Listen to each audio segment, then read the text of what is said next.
नमस्कार दोस्तों, my self Seema Singh. I hope आप सब बढ़िया होंगे। जैसा कि आपको पता है, हम यहाँ पे होम साइंस के टॉपिक कवर करते हैं और आज जो हमारा टॉपिक रहेगा वो रहेगा विटामिन B7 या बायोटीन। हम समझेंगे कि बायोटीन क्या है। बायोटीन की खोज किसने की? बायोटीन की खोज बोयस ने की और 1927 में की। बोयस वैज्ञानिक ने 1927 में बायोटीन की खोज की। इन्होंने जो अपना प्रयोग किया, इन्होंने चूहों पर प्रयोग किया और देखा कि जो अंडे का सफ़ेद भाग होता है, अंडे का जो सफ़ेद भाग है वो चूहों के लिए विषाक्त है, चूहों के लिए हानिकारक है। जो अंडा होता है, अंडे में एविडीन नाम का प्रोटीन होता है और जो एविडीन होता है वो बायोटीन के अवशोषण के लिए बाधक होता है। एविडीन की उपस्थिति में हम बायोटीन का अवशोषण नहीं कर पाते हैं। तो जो बोयस वैज्ञानिक थे उन्होंने अपना प्रयोग इसी पर किया। अंडे पे उन्होंने जब प्रयोग किया तो उनको पता लगा कि जो अंडे का सफ़ेद भाग है वो चूहों के लिए हानिकारक है। और 1937 में जॉर्ज ने इसको विटामिन H नाम दिया, बायोटीन को विटामिन H नाम दिया। और vitamin H, biotin, vitamin B7 ये सब एक ही हैं। तो जो विटामिन B को और हम दूसरा क्या बोलते हैं, H विटामिन भी बोलते हैं। और ये नाम किसने दिया? जॉर्ज ने दिया, 1937 में दिया। और इसको बायोटीन नाम किसने दिया? बायोटीन नाम जॉर्ज ने तो विटामिन H नाम दिया और बायोटीन नाम इसको 1931 में कोजेल ने दिया। कोजेल एंड टोनिस ने इसको बायोटीन नाम दिया। ठीक है। तो जो बायोटीन है इसकी खोज बोयस ने 1927 में की थी। प्रयोग जब इन्होंने अंडे पे किया तो इन्होंने देखा कि जो अंडे का सफ़ेद भाग होता है ये चूहों के लिए हानिकारक होता है। और जो सफ़ेद भाग होता है वह हानिकारक इसलिए होता है क्योंकि इसमें एक एविडीन नाम का प्रोटीन होता है जिससे बायोटीन का अवशोषण नहीं हो पाता है। 1937 में जॉर्ज ने इसको विटामिन H नाम दिया और बायोटीन नाम विटामिन B7 को कोजेल एंड टोनिस ने दिया, 1931 में दिया। अब हम देखेंगे कि बायोटीन का जो केमिकल कंपोजिशन होता है वो क्या है। बायोटीन का जो रासायनिक संगठन है, बायोटीन किससे मिलके बना है? एक तो इसमें सल्फर होता है, सल्फर युक्त हीट्रो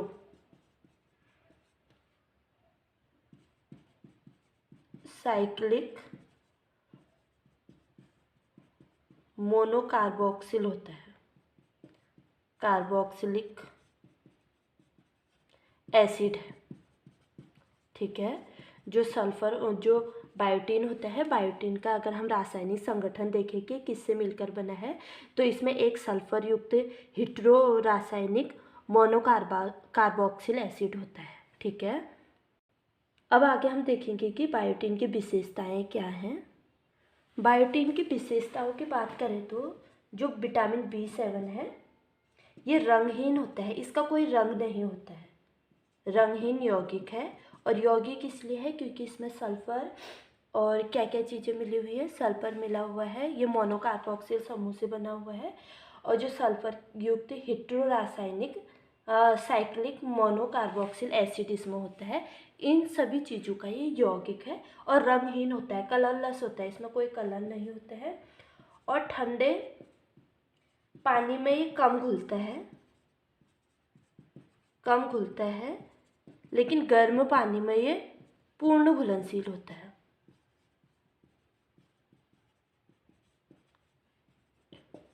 ठंडे पानी में ये कम घुल पाता है और गर्म पानी में ये पूर्ण घुलनशील होता है।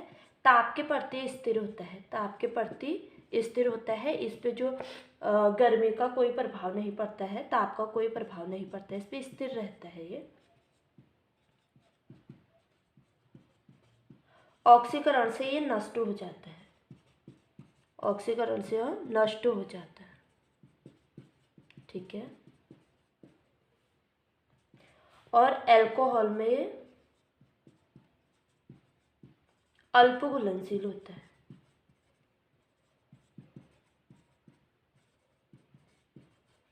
अल्कोहल में ये आधा ही घुल पाता है, अल्प घुलनशील होता है, ऑक्सीकरण से नष्ट हो जाता है और ताप में ये स्थिर रहता है, ताप का इस पर कोई प्रभाव नहीं पड़ता है।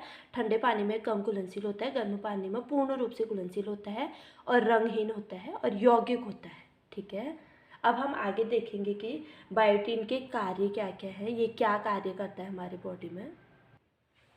बायोटीन के कार्य देखें तो बायोटीन जो कार्पस चक्र होता है, कार्पस चक्र को पूरा करने में योगदान होता है इसका। और कार्पस चक्र क्या होता है, जिसको हम मासिक धर्म बोलते हैं। मासिक धर्म मेंस्ट्रुअल साइकिल जो होती है उसके उसमें ये अपना योगदान देता है। और जो मासिक धर्म होता है कार्पस चक्र कितने दिन का होता है, ये क्वेश्चन एग्जाम्स में आ चुका है कि जो कार्पस चक्र होता है वो कितने दिन का होता है, तो 28 से 32 दिन का होता है। ठीक है, 28 से 32 दिन का कार्पस चक्र होता है। और जो विटामिन B7 है ये कार्पस चक्र को पूरा करने में इसका योगदान रहता है। और जो विटामिन B7 है ये कार्बन डाइऑक्साइड के स्तरीकरण में, कार्बन डाइऑक्साइड के स्तरीकरण में भी सहायक होता है, स्तरीकरण में भी सहायक सिद्ध होता है।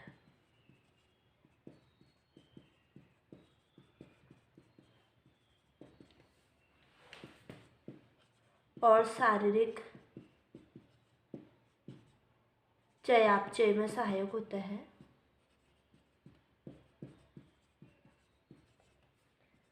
Vitamin B12, folic acid, folate acid, vitamin B12 या फोलेट एसिड को हम अपने आगे आने वाली वीडियोस में देखेंगे क्या है फोलेट एसिड और विटामिन B12 क्या है। और पेंटाथोनिक अम्ल, पेंटाथोनिक अम्ल को हम देख चुके हैं, जो पेंटाथोनिक एसिड होता है वो क्या होता है ये हम देख चुके हैं अपने पिछली वीडियो में। पेंटाथोनिक एसिड की उपयोगिता को बढ़ाता है।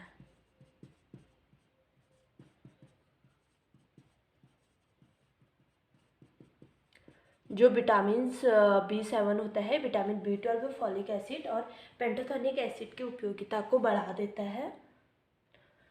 और बायोटीन चर्म रोग को ठीक करने में सहायक होता है।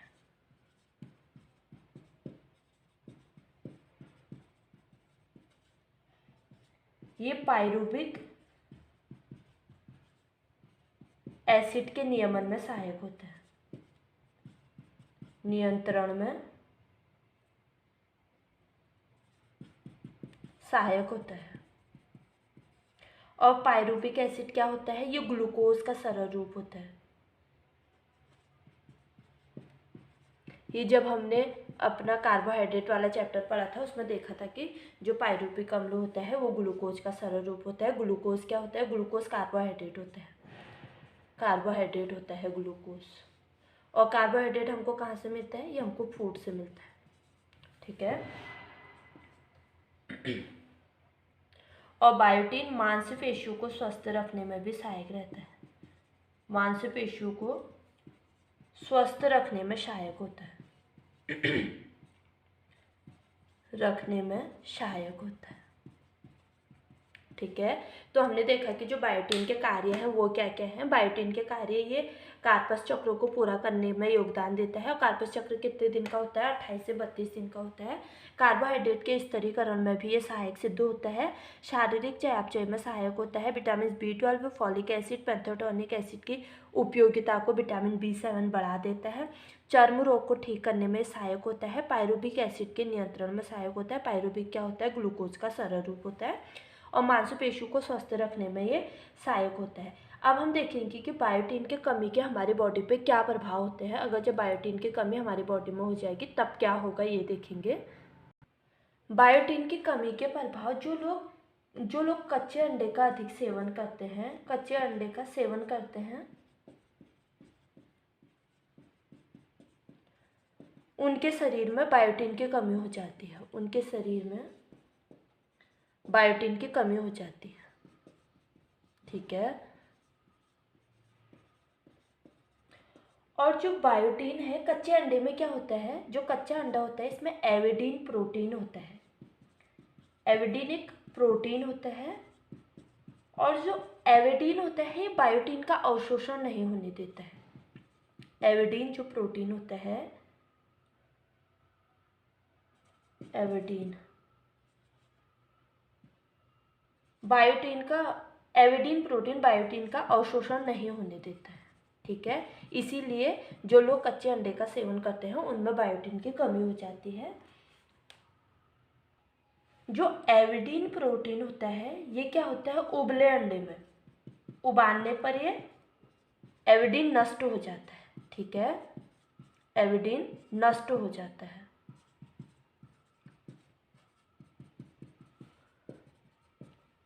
कच्चे अंडे में तो एविडीन उपस्थित रहेगा, लेकिन उबले अंडे में एविडीन नष्ट हो जाता है। एविडीन और बायोटीन B7, बायोटीन की कमी से B7 त्वचा खराब हो जाती है, इसकी कमी से त्वचा खराब हो जाती है और बाल खराब होते हैं। ठीक है, अगर हम बायोटीन की हमारी बॉडी में कमी हो जा रही है तो क्या होगा, हमारे बाल खराब हो जाएंगे और हमारी त्वचा खराब हो जाएगी। जो लोग बालों में अंडा लगाते हैं वो इसी कारण से लगाते हैं, क्योंकि जो अंडा होता है उसमें बायोटीन पाया जाता है और बायोटीन हमारे बालों के लिए अच्छा होता है। और बायोटीन की कमी से क्या होता है, बायोटीन की कमी से जो त्वचा होती है खुरदुरी हो जाती है, खुरदुरी हो जाती है, रूखी हो जाती है और चमकहीन होती है। त्वचा में कोई चमक नहीं होती है, डलनेस देखने को मिलती है और इससे जो त्वचा होती है उसमें झुर्रियाँ पड़ जाती हैं। कम एज में ये झुर्रियाँ दिखने को मिलती है, पर जिसमें भी बायोटीन्स की कमी हुई है। भूख में कमी हो जाती है, व्यक्ति को भूख नहीं लगती है बायोटीन की कमी से। और जो हाथ और पैरों की जो पेशियाँ होती हैं, हाथ और पैरों की पेशियों में दर्द होने लगता है। ठीक है, तो जो बायोटीन है, बायोटीन की कमी से क्या होता है, बायोटीन की कमी के जो प्रभाव होते हैं, ये कच्चे अंडे के जो लोग अधिक सेवन करते हैं उनके शरीर में बायोटीन की कमी देखी जाती है। और कच्चे अंडे में क्या होता है, एविडीन नाम का प्रोटीन होता है और जो एविडीन होते हैं बायोटीन के अवशोषण में बाधक होता है। जब हम अंडे को उबाल देते हैं तो जो एविडीन प्रोटीन होता है ये नष्ट हो जाता है और बायोटीन की कमी से हमारी त्वचा खराब हो जाती है, बाल खराब हो जाते हैं, त्वचा खुरदुरी, रूखी सूखी, चमकहीन हो जाती है, त्वचा में झुर्रियाँ पड़ जाती हैं, भूख में कमी आ जाती है जिसको बायोटीन की कमी हुई है, और उसके हाथ और पैरों की पेशियों में दर्द होने लगता है। और एक सिंड्रोम्स देखने को मिलता है हमको बायोटीन की कमी से, बच्चों में ये सिंड्रोम्स देखने को मिलता है। बायोटीन की कमी से जो सिंड्रोम्स देखने को मिलता है ये होता है SIDS। ये क्या होता है हम इसको देखेंगे। SIDS, इसको हम बोलते हैं सडन इन्फेंट डेथ सिंड्रोम। ठीक है, जो SIDS होता है इसको हम बोलते हैं सडन इन्फेंट डेथ सिंड्रोम्स। ये क्या होता है इसके बारे में हम देखेंगे। हिंदी में हम इसको बोलेंगे अचानक शिशु मृत्यु दर, शिशु मृत्यु सिंड्रोम। अचानक शिशु मृत्यु सिंड्रोम। सडन का मतलब हमें पता चल ही रहा है कि जो अचानक होता है, माता पिता को या जो भी बच्चे का केयर कर रहा है उसको पता नहीं चल पाता है कि बच्चे में बायोटीन की कमी हुई है। अगर उसको पता नहीं चल रहा है तो जब बच्चा सोए अवस्था में होता है, जब वो सोए रहता है उसी में उसकी डेथ हो जाती है। और ये जो सिंड्रोम होता है ये कहाँ पे अधिक होता है, ये अमेरिका में अधिक देखने को मिलता है। अमेरिका में भी उन बच्चों में देखने को मिलता है जो बच्चे कृत्रिम दूध का उपयोग करते हैं। कृत्रिम दूध जो आर्टिफिशियल मिल्क होता है उसका उपयोग करते हैं, तो उनमें जो सडन इन्फेंट सिंड्रोम है देखने को मिलता है। जो कृत्रिम दूध होता है इसमें खनिज लवण नहीं होते हैं, खनिज लवण नहीं होते हैं प्लस बायोटीन नहीं होता है। ठीक है, जिससे क्या होती है, शिशु की मृत्यु हो जाती है। ठीक है, मृत्यु हो जाती है शिशु की। जो ये सिंड्रोम्स होता है, इसमें क्या होता है, जब बच्चा सोए रहता है उस टाइम इसकी मृत्यु हो जाती है, उस समय मृत्यु होती है। ठीक है, जब बच्चा सोए रहता है उस समय अचानक ही उसकी मृत्यु होती है। माता पिता को पता नहीं चलता है कि जो बच्चा है वो अस्वस्थ है। तो जो SIDS की फुल फॉर्म भी देखने को मिलती है एग्जाम्स में। SIDS क्या है, तो सडन इन्फेंट डेथ सिंड्रोम है, हिंदी में हम इसको अचानक शिशु मृत्यु सिंड्रोम भी बोलते हैं। ये कहाँ पे ज़्यादा अधिक होता है, ये अमेरिका में अधिक देखने को मिलता है। अमेरिका में इसलिए अधिक देखने को मिलता है क्योंकि यहाँ के लोग जो है वो बच्चों के लिए कृत्रिम दूध का उपयोग करते हैं, और जो कृत्रिम दूध होता है उसमें खनिज लवण और बायोटिन्स की कमी होती है, इसीलिए शिशु की मृत्यु हो जाती है। और जो सडन बेबी सिंड्रोम्स है, इसको बेबी सिंड्रोम से बोल सकते हैं, इन्फेंट सिंड्रोम भी बोल सकते हैं। बेबी आए या इन्फेंट्स आए दोनों एक ही चीज़ है। जब बच्चा सोए अवस्था में रहता है उस टाइम इसको उसकी मृत्यु हो जाती है। और इसका एक नाम और है, इसको हम कॉट सिंड्रोम भी बोलते हैं, काट सिंड्रोम। ठीक है, काट सिंड्रोम भी बोलते हैं। और काट का मतलब क्या होता है, चारपाई, यानी कि इसकी बच्चे की क्या हो जाएगी, चारपाई पे ही मृत्यु हो जाएगी, इसीलिए हम इसको काट syndrome, sudden baby syndrome, sudden infant syndrome, अचानक शिशु मृत्यु दर, ये सारे नामों से जानते हैं। ये भी इसका एक नाम है, काट सिंड्रोम। काट का मतलब होता है चारपाई, चारपाई पे बच्चे की मृत्यु हो जाती है सोए हुए। ठीक है, सोए हुए चारपाई पे उसकी मृत्यु हो रही है, तो इसीलिए इसका नाम काट सिंड्रोम पड़ गया। अब बायोटिन की जो कमी होती है वो किन लोगों में देखने को मिलती है, ये हम देखेंगे। जो बायोटिन के अभाव का हम कारण देखें, अगर इसकी कमी देखें किन लोगों में देखने को मिलती है, जो लोग अत्यधिक शराब पीते हैं, अत्यधिक मद्यपान करते हैं, मद्यपान करने से इसकी कमी देखने को मिलती है अधिक शराब पीने वाले लोगों में। जो कच्चे अंडे का अधिक उपयोग करते हैं, अंडे का अधिक उपयोग करते हैं, हमने आगे देखा था कि कच्चे अंडे में क्या होता है, एविडीन प्रोटीन होता है, और एविडीन क्या होता है, एविडीन बायोटिन के अवशोषण में बाधक होता है। कच्चे अंडे का अधिक सेवन से इसकी कमी देखने को मिलती है बॉडी में। और बायोटिन रहित अगर हम जब फूड लेते हैं, बायोटिन रहित भोज्य पदार्थों से भी इसकी कमी देखने को मिलती है, पदार्थों के सेवन से। ठीक है, बायोटिन रहित भोज्य पदार्थों के सेवन से। और कृत्रिम दूध, जो हमने देखा कि अमेरिका में बच्चों को अधिक देखने को मिलता है, कृत्रिम दूध के सेवन से भी इसकी कमी होती है। और कुछ एंटीबायोटिक्स दवाएं होती हैं कुछ ऐसी दवाएं होती हैं, एंटीबायोटिक दवाइयाँ होती हैं, इनके सेवन से भी बायोटिन की कमी देखने को मिलती है बॉडी में। तो जो बायोटिन का अभाव होता है, बायोटिन हमारी बॉडी में किन किन कारणों से इसकी कमी देखने को मिलती है, जो लोग अधिक शराब का सेवन करते हैं उनमें भी बायोटिन की कमी होती है, कच्चे अंडे का सेवन करने वाले लोगों में भी बायोटिन की कमी देखने को मिलती है, और बायोटिन रहित भोज्य पदार्थ लेने से तो इसकी कमी होती है, और कृत्रिम दूध के सेवन से भी इसकी कमी देखने को मिलती है बॉडी में, और एंटीबायोटिक्स दवाइयों के सेवन से भी इसकी कमी देखने को मिलती है। और ये किन लोगों में इसकी कमी देखने को मिलेगी, जिन लोगों में उल्टी जिसको बार बार हो रहा है, दस्त हो रहा है, उन लोगों में इसको देखने को मिलेगा।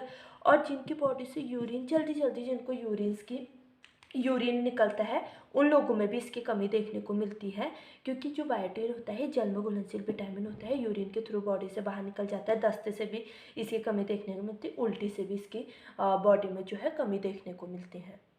अब हम देखते हैं कि अगर हम बायोटिन का उपचार करना चाहे, बायोटिन की कमी का उपचार करना चाहे, इसकी कमी ना हो हमारी बॉडी में, उसके लिए हम इसको प्राप्त कहाँ से कर सकते हैं वो देखेंगे। बायोटिन की प्राप्ति का जो साधन है ये हमको दोनों जगत से मिलता है, वनस्पति से भी मिलता है और प्राणिज जगत से भी मिलता है। प्राणी जगत से भी हमको बराबर मात्रा में मिलता है, दोनों में ये विद्यमान रहता है, वनस्पति में भी और प्राणिज में। खमीर में पाया जाता है, अगर हमारी बॉडी में बायोटिन की कमी ना हो उसके लिए हमें खमीर लेना चाहिए। यकृत में पाया जाता है, मूंगफली में पाया जाता है, मूंगफली का सेवन हमें अधिक करना चाहिए। सोयाबीन में पाया जाता है, सोयाबीन, और गेहूं की मिक्की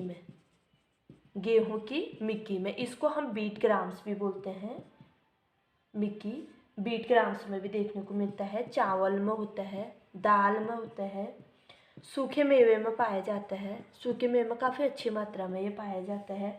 मछली में पाया जाता है विटामिन B7, मांस और अंडे में पाया जाता है। ठीक है, जब हम अंडे को बॉईल कर देंगे तो जो एविटीन प्रोटीन है वो नष्ट हो जाएगा और हमें बायोटीन की प्राप्ति हो जाएगी। और दूध में भी बायोटीन पाया जाता है। ठीक है, तो जो अगर हम बायोटीन का उपचार करना चाहे, बायोटीन की कमी ना हो हमारी बॉडी में, उसके लिए हम दोनों जगत से इसको प्राप्त कर सकते हैं, प्राणीज से भी और वनस्पति से भी। ये खमीर में पाया जाता है, यकृत, मूंगफली, सोयाबीन, गेहूं की मिक्की में, चावल में, दाल में, सूखे मेवे में, मछली में, मांस में, अंडे में, दूध में पाया जाता है। और जो बायोटीन का अवशोषण होता है, बायोटीन का अवशोषण कहाँ होता है? बायोटीन का अवशोषण छोटी आंत में होता है। ठीक है, हमारी जो छोटी आंत होती है उसमें बायोटीन का अवशोषण होता है। और इसका जो संग्रह है, बायोटीन का संग्रह स्टोर हमारी बॉडी में नहीं होता है। बायोटीन का संग्रह शरीर के किसी भी अंग में नहीं होता है, शरीर के किसी भी अंग में नहीं होता है। ठीक है, तो बॉडी में इसका स्टोर नहीं होता है। जल में घुलनशील विटामिन है, इसका उत्सर्जन ये बॉडी से कैसे निकलेगा? ये यूरिन के माध्यम से निकलेगा। अगर अत्यधिक इसकी कमी हो जा रही है तो पसीने के माध्यम से भी हमारी बॉडी से बाहर निकल जाएगा। ठीक है, तो जो बायोटीन है, हमने क्या देखा कि जो बायोटीन का अवशोषण है ये हमारी छोटी आंत में होता है और इसका संग्रह हमारी बॉडी के किसी भी अंग में नहीं होता है। इसका उत्सर्जन जल में घुलनशील विटामिन है, विटामिन बी पहले से ही जल में घुलनशील विटामिन है, हमने देखा था। तो जो बायोटीन B7 है ये अपने आप ही जल में घुलनशील विटामिन हो जाएगा। इसका उत्सर्जन जो होता है बॉडी से बाहरी यूरिन और पसीने के माध्यम से निकल जाता है। तो आज हमने देखा कि जो विटामिन B7 बायोटीन ये क्या होता है, हमने इसको डिटेल से देखा। अगर आपको मेरी वीडियो पसंद आए तो please like, share, comment and subscribe करना ना भूलें। मिलते हैं अपने अगले वीडियो में, तब तक के लिए बाय।